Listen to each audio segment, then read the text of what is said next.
ಜನನಿ news ಚಾನೆಲ್ಗೆ like ಮಾಡಿ, subscribe ಮಾಡಿ, ಶೇರ್ ಮಾಡುವ ಮೂಲಕ ನಮ್ಮ ಚಾನೆಲ್ಗೆ ಸಹಕರಿಸಿ.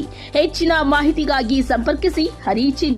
ನಮ್ಮೂರಲ್ಲಿ ದೇವರ ಕಾರ್ಯಗಳು ವರ್ಷಕ್ಕೂ ತುಂಬಾ ಚೆನ್ನಾಗಿ ಮಾಡ್ತಾ ಇದ್ದಾರೆ. ಅದಕ್ಕೆ ಪ್ರತಿಯೊಂದು ಮನೆಯವರು ಸಪೋರ್ಟ್ ತುಂಬಾ ಚೆನ್ನಾಗಿದೆ.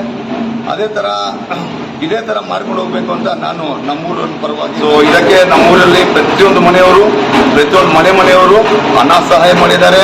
ಅವರು ಪ್ರತಿಯೊಬ್ಬರು ಊರಿನ ಪ್ರತಿಯೊಬ್ಬರು ಸೇರಿ ಈ ಕಾರ್ಯಕ್ರಮವನ್ನು ಮಾಡಿ ಯಶಸ್ವಿಯಾಗಿ ಮಾಡಿದ್ದಾರೆ. ಈ 3 ದಿವಸ ಕಾರ್ಯಕ್ರಮದಲ್ಲಿ ನಮ್ಮ ಕೂಳಿನ ಗ್ರಾಮಸ್ಥರೆಲ್ಲರೂ ಸಹಕಾರದಿಂದ ತುಂಬ ವಿಜೃಂಭಣೆಯಿಂದ 3 ದಿವಸದಿಂದ ತುಂಬ ಜನ ಖರ್ಚು ಮಾಡಿ ತುಂಬ ಒಳ್ಳೆ ರೀತಿಯಲ್ಲಿ ಭಕ್ತಾದಿಗಳನ್ನೆಲ್ಲ ಕರೆಸ್ಕೊಳ್ಳೋ ಥರ ಅಷ್ಟು ನೀಟಾಗಿ ನಡೆಸ್ತಾ ಇದ್ದಾರೆ. 3 ದಿವಸದಿಂದ ಎಲ್ಲ ಗ್ರಾಮಸ್ಥರು ಸೇರಿ ಇವತ್ತು ಈ ಸಹಕಾರ ಕೊಟ್ಟು ಮಾಡ್ತಾ ಇರೋದ್ರಿಂದ ಅವ್ರಿಗೆಲ್ರಿಗೂ ಧನ್ಯವಾದಗಳು. ಇದೇ ಥರ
ನಮ್ಮೂರಲ್ಲಿ ಶುಕ್ರವಾರ ನಾವು ಈ ದೇವಸ್ಥಾನವನ್ನು ವೇಣುಗೋಪಾಲ ಸ್ವಾಮಿ ದೇವಸ್ಥಾನವನ್ನು ಕಟ್ಟಿ 1 ವರ್ಷ ಆಗಿತ್ತು. ಅದೇ ಕಾರಣದಿಂದ 1ನೇ ವರ್ಷದ ವಾರ್ಷಿಕೋತ್ಸವವನ್ನು ಹಮ್ಮಿಕೊಂಡಿದ್ವಿ. ಅದರಲ್ಲಿ ಸುಮಾರು ಎಲ್ಲ ಮನೆಯವರು ಸೇರಿ ವಾರ್ಷಿಕೋತ್ಸವ ಹೋಮಗಳು, ಅನ್ನಪ್ರಸಾದಗಳು, ಆಮೇಲೆ ಬೆಳಗ್ಗೆ ಹೋಮಗಳು ಎಲ್ಲ ಇತ್ತು. ದೇವರ ಅಲಂಕಾರಗಳು ಎಲ್ಲ ಮಾಡಿಸ್ಕೊಂಡು ವಾರ್ಷಿಕೋತ್ಸವ ಶುಕ್ರವಾರ ಮುಗಿಸಿದ್ವು. ಶನಿವಾರ ಬೆಳಗ್ಗೆ ಎಲ್ಲ ದೇವರು ಅಭಿಷೇಕಗಳನ್ನೆಲ್ಲ ಮುಗಿಸಿ ಅದೇ ಥರ ಆಮೇಲೆ ಕಲ್ಯಾಣೋತ್ಸವ ಕಾರ್ಯಕ್ರಮ ಇಟ್ಕೊಂಡಿದ್ವಿ. ಕಲ್ಯಾಣೋತ್ಸವಕ್ಕೆ ಸುಮಾರು ಒಂದು 500ಗಿಂತ ಮೇಲೆ ಜನ ಸೇರಿ ಆಮೇಲೆ ಕಲ್ಯಾಣೋತ್ಸವ ಆದಮೇಲೆ ಒಳ್ಳೆ ಊಟ ಅರೇಂಜ್ ಮಾಡಿದ್ವಿ. ಅದಾದ ಮೇಲೆ ರಣಬೀರಮ್ಮ ಗುಡಿ ಹತ್ರ ಎಲ್ಲ ಒಂದು ಅಲ್ಲಿ ಕೂಡ ದೇವಸ್ಥಾನ ಕಟ್ಟಿ ಒಂದು 12 ವರ್ಷ ಆಗಿರೋ ಕಾರಣದಿಂದ ಆ ರಣಬೀರಮ್ಮ ಗುಡಿಗೂ ಕೂಡ ಪೇಂಟಿಂಗ್ ಆಗಲಿ, ಇನ್ನೊಂದು ಹಾಲ್ ಆಗಲಿ ಎಲ್ಲ ಕಟ್ಟಿ ಅಲ್ಲಿ ಕೂಡ ತುಂಬ ಚೆನ್ನಾಗಿ ಹೋಮಗಳೆಲ್ಲ ಮಾಡಿ ಎಲ್ಲ ಒಂಥರ ಹೊಸ ದೇವಸ್ಥಾನ ಮಾಡ್ದಂಗೆ ಅಲ್ಲಿ ರಣಬೀರಮ್ಮ ಗುಡಿಯನ್ನು ಮಾಡಿದ್ವು. ಅದೇ ಥರ ಇವಾಗ ರಣಬೀರಮ್ಮ ಗುಡಿ ಹತ್ರನೂ ಸುಮಾರು 1000ಕ್ಕೂ ಜಾಸ್ತಿ ಜನ ಸೇರಿದ್ರು. ನಮ್ಮೂರಲ್ಲಿ ವರ್ಷಕ್ಕೆ ಜನ ಒಂದೊಂದು ವರ್ಷಕ್ಕೂ ಜಾಸ್ತಿ ಜನ ಸೇರ್ತಾ ಇದ್ದಾರೆ. ಅದು ತುಂಬ ಸಂತೋಷ ವಿಷಯ. ಅದೇ ಥರ ರಣಬೀರಮ್ಮ ಗುಡಿ ಹತ್ರ ಎಲ್ಲ ಮನೆಯಿಂದನೂ ದೀಪಾರಾಧನೆ ಮಾಡಿದ್ವು. ದೀಪಾರಾಧನೆ ಬಳಿಕ ಎಲ್ರಿಗೂ ಊಟ ಅಲ್ಲೇ ಅರೇಂಜ್ ಮಾಡಿದ್ವಿ. ಆಮೇಲೆ ಇಲ್ಲಿ ಆರ್ಕೆಸ್ಟ್ರಾ ಕಾರ್ಯಕ್ರಮವನ್ನು ಅರೇಂಜ್ ಮಾಡಿದ್ವಿ. ಆರ್ಕೆಸ್ಟ್ರಾ ಆದಮೇಲೆ ಇವಾಗ 5 ದೇವರ ಪಲ್ಲಕ್ಕಿ ಉತ್ಸವಗಳು ಇವಾಗೆಲ್ಲ ಬಂದಿದೆ. ಅದೇ ಥರ ಕರಗನೂ ಇವಾಗ ಬಂದಿದೆ. ಇವಾಗ ದೇವಸ್ಥಾನದಿಂದ ಇಲ್ಲಿಂದ ಓಡಿ ವೇಣುಗೋಪಾಲ ಸ್ವಾಮಿ ಗುಡಿಯಿಂದ ಓಡಿ ಆ ಲಾಸ್ಟಿಂದ ಪ್ರತಿಯೊಂದು ಮನೆ ಹತ್ರ ಕರಗ ಆಡ್ಕೊ ಬರುತ್ತೆ. ಅದೇ ಥರ ಈ ಪಲ್ಲಕ್ಕಿಗಳು ಈ ಮೈನ್ ರೋಡಲ್ಲಿ ಬೆಳಗ್ಗೆವರೆಗೂ ಪಲ್ಲಕ್ಕಿಗಳಲ್ಲಿ ಇರುತ್ತೆ. ಬೆಳಗ್ಗೆ ಆದಮೇಲೆ ಒಂದು 6:30 ಸುಮಾರಿಗೆ 6 ಗಂಟೆ 6:30 ಸುಮಾರಿಗೆ ಅಗ್ನಿಕುಂಡ ಪ್ರವೇಶ ಇರುತ್ತೆ. ಅದಾದಮೇಲೆ ಅಗ್ನಿಕುಂಡ ಪ್ರವೇಶ ಆದಮೇಲೆ ಆಮೇಲೆ ಎಲ್ಲ ಇದು ಕರಗವು ಇಲ್ಲಿ ಬಂದು ವೇಣುಗೋಪಾಲ ಸ್ವಾಮಿ ದೇವಸ್ಥಾನ ಬಂದು ಇದೊಂದು ಕಾರ್ಯಕ್ರಮ ಇರುತ್ತೆ.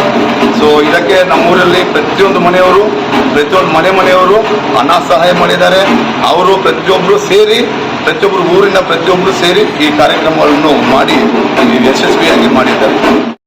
ಈ 3 ದಿವಸ ಕಾರ್ಯಕ್ರಮದಲ್ಲಿ ನಮ್ಮ ಕೂಳಿನ ಗ್ರಾಮಸ್ಥರೆಲ್ಲರೂ ಸಹಕಾರದಿಂದ ತುಂಬ ವಿಜೃಂಭಣೆಯಿಂದ 3 ದಿವಸದಿಂದ ತುಂಬ ಜನ ಖರ್ಚು ಮಾಡಿ ತುಂಬ ಒಳ್ಳೆ ರೀತಿಯಲ್ಲಿ ಭಕ್ತಾದಿಗಳನ್ನೆಲ್ಲ ಕರೆಸ್ಕೊಳ್ಳೋ ಥರ ಅಷ್ಟು ನೀಟಾಗಿ ನಡೆಸ್ತಾ ಇದ್ದಾರೆ. 3 ದಿವಸದಿಂದ ಎಲ್ಲ ಗ್ರಾಮಸ್ಥರು ಸೇರಿ ಇವತ್ತು ಈ ಸಹಕಾರ ಕೊಟ್ಟು ಮಾಡ್ತಾ ಇರೋದ್ರಿಂದ ಅವ್ರಿಗೆಲ್ರಿಗೂ ಧನ್ಯವಾದಗಳು. ಇದೇ ಥರ ಮುಂದಕ್ಕೆ ನಡೆಸ್ಕೊಂಡು ಹೋಗಬೇಕು ಅಂತ ಎಲ್ಲರಲ್ಲೂ ಮನವಿ ಮಾಡ್ಕೊತಾ ಇದ್ದೀನಿ. ಈ 3 ದಿವಸದಲ್ಲಿ ಕಾರ್ಯಕ್ರಮಗಳು ತುಂಬ ಒಂದೊಂದು ಸ್ಟೆಪ್ ಬೈ ಸ್ಟೆಪ್ಪು 2 ಅವರ್ಗೆ 3 ಅವರ್ಗೆ ಒಂದೊಂದು ದೇವಸ್ಥಾನದಲ್ಲಿ ಒಂದು ಅಭಿಷೇಕ ಆಗ್ಬೋದು, ಹೋಮಕುಂಡ ಆಗ್ಬೋದು, ಕಲ್ಯಾಣೋತ್ಸವ ಆಗ್ಬೋದು, ಈ ಥರ ಬೇರೆ ಬೇರೆ ಕಾರ್ಯಕ್ರಮಗಳನ್ನು ಎಲ್ಲ ಹಮ್ಮಿಕೊಂಡು ಎಲ್ಲರಿಗೂ ತಿಳಿಸಿ ಮುಂಚೆನೇ ಒಂದು ತಿಂಗಳಿಗಿಂತ ಮುಂಚೆನೇ ತಿಳಿಸಿ ಈ ಥರ ಕಾರ್ಯಕ್ರಮಗಳನ್ನು ಮಾಡ್ತಾ ಇರೋದ್ರಿಂದ ಎಲ್ಲ ಭಕ್ತಾದಿಗಳು ಬರಬೇಕು ಅಂತ ಎಲ್ಲರನ್ನ ಕರೆಸ್ಕೊಂಡು ತುಂಬ ವಿಜೃಂಭಣೆಯಿಂದ ನಡೆಸ್ತಾ ಇದ್ದೀವಿ. ಸುಮಾರು ಒಂದು 15 ವರ್ಷದಿಂದ ನಾವು ಈ ಥರ ಕರಗ ಮಹೋತ್ಸವ ಅಂತ ಅಂದ್ಬಿಟ್ಟು ವರ್ಷ ಮಾಡ್ತಾ ಇದ್ವಿ.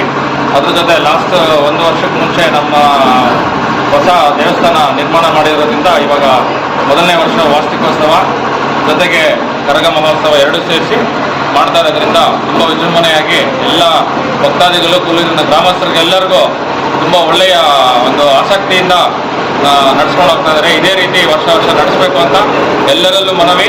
ಇನ್ನೂ ಭಕ್ತಾದಿಗಳು ಹೆಚ್ಚಾಗಿ ಬಂದು ನಮ್ಮ ಕೂಲಿನ ಗ್ರಾಮಸ್ಥರು ಎಲ್ಲರೂ ಸೇರಿ ಗ್ರಾಮನ ಒಳ್ಳೆಯ ಅಭಿವೃದ್ಧಿಗೆ ತಗೊಂಡು ಹೋಗಬೇಕು ಅಂತ ಅಂದ್ಬಿಟ್ಟು ಎಲ್ಲರಲ್ಲೂ ಮನವಿ ಮಾಡಿಕೊಂಡು ಕೇಳ್ಕೊತಾ ಇದ್ದೀವಿ. Thank you.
tippina sudah